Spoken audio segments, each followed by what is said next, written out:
Nikki Haley trying to emerge as the one alternative to Trump, arguing voters can get MAGA without Trump chaos by just picking her.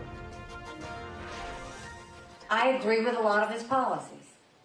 He was really good at breaking things. He just wasn't good at fixing them. And now we look at the fact, rightly or wrongly, chaos follows him. Chaos follows him. Now, that may sound like a pretty tame contrast that she's drawing, but we have signs that Trump views Haley now as his main possible threat. He's attacking her by name as an establishment hack of sorts. Trump's pivot to Haley after months of unrelenting attacks on DeSantis signals a new phase, the Times reports. Haley threatening not only to eclipse DeSantis for second in Iowa, but also to compete with Trump in New Hampshire, where independents, of course, matter more in that open primary. So, candidate and defendant Trump is on notice that there still is this anti-Trump caucus in this GOP. And now would be the time to face Trump. This is the Republican Party's Fuji's moment. Ready or not, here I come, you can't hide.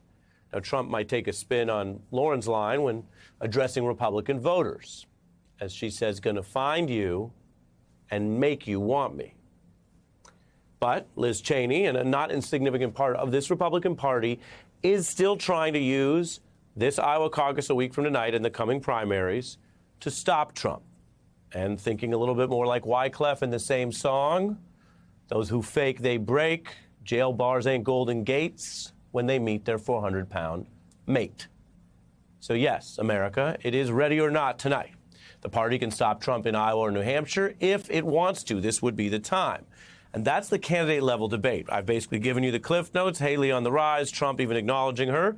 While over on the ground, we can see how Iowa, which has all this history, is mixing old-school traditions with some very new platforms. We've been tracking all this. I told you we're going to keep an eye on voters and what they say and do, however they choose to do it. And many voters right now are engaging on this relatively new site that's proved to be more popular now than Google. We're talking about Iowa politics meets TikTok. More Iowans want a candidate that they're confident can complete the race.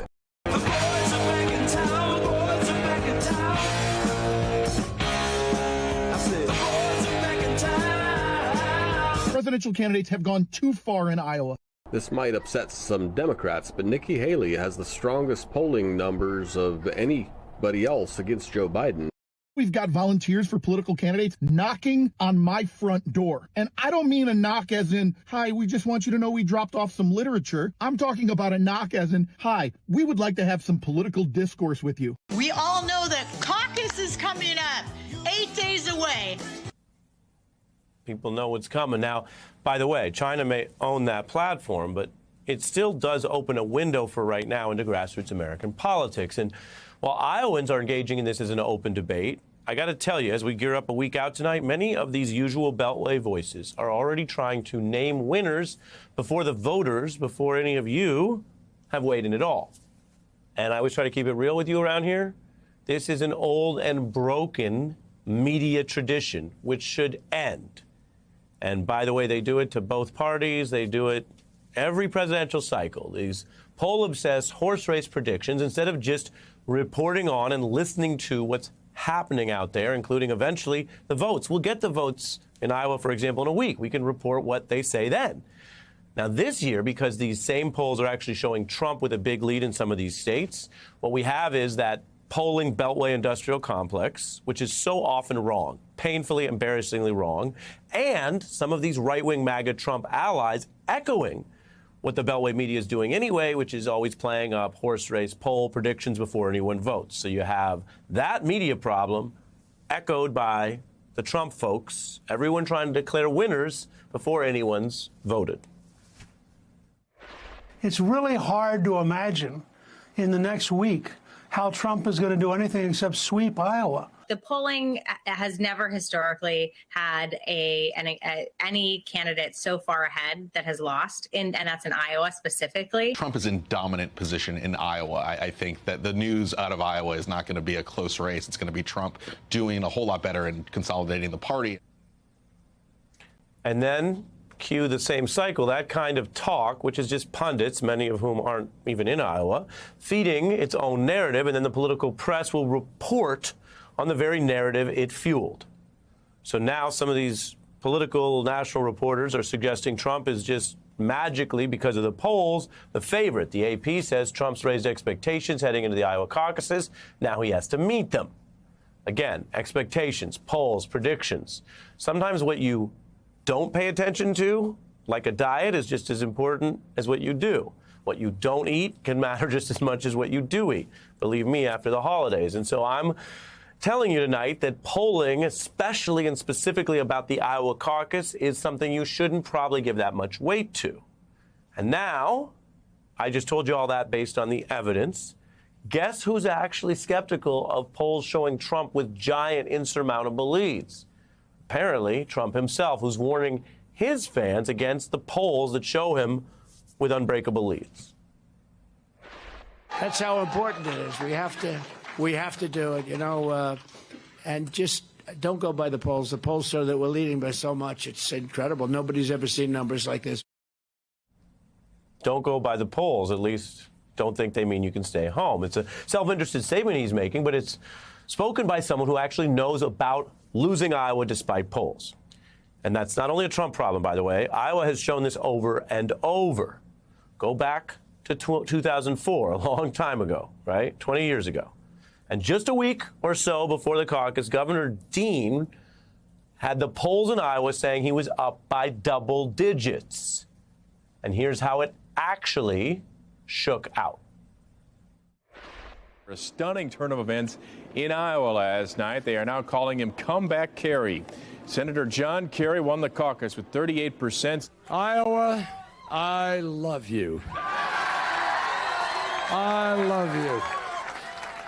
Last night, the New England Patriots won.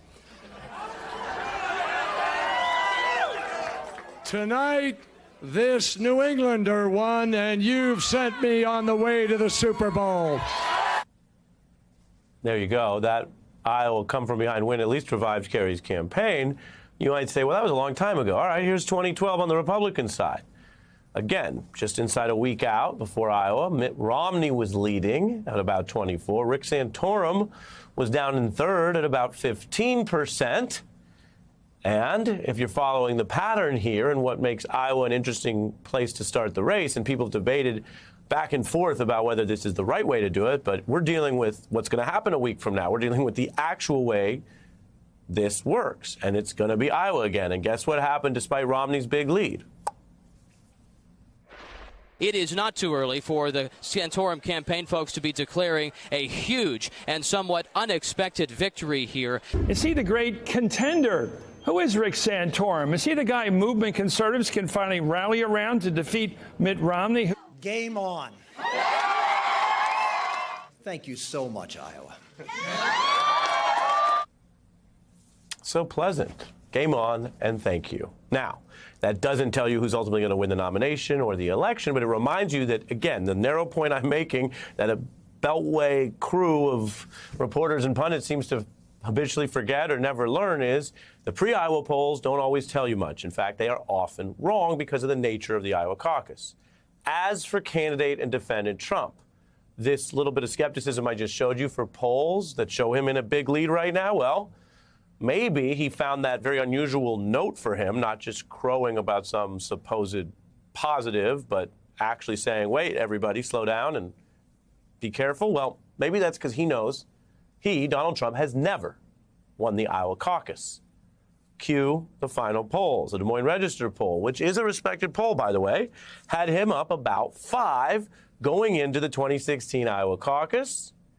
And then, well, can you have a spoiler alert about something that already happened? I think you know where I'm going with this. I told you he never won, but there was a lot of gearing up for this, a lot of view that he had the lead, the Des Moines Register poll, the whole buzz and hype on the right about Trump at the time, and then this happened. We are projecting that when it's all said and done, based on all available numbers, Ted Cruz is your projected winner of the Iowa First in the Nation caucuses. God bless the great state of Iowa.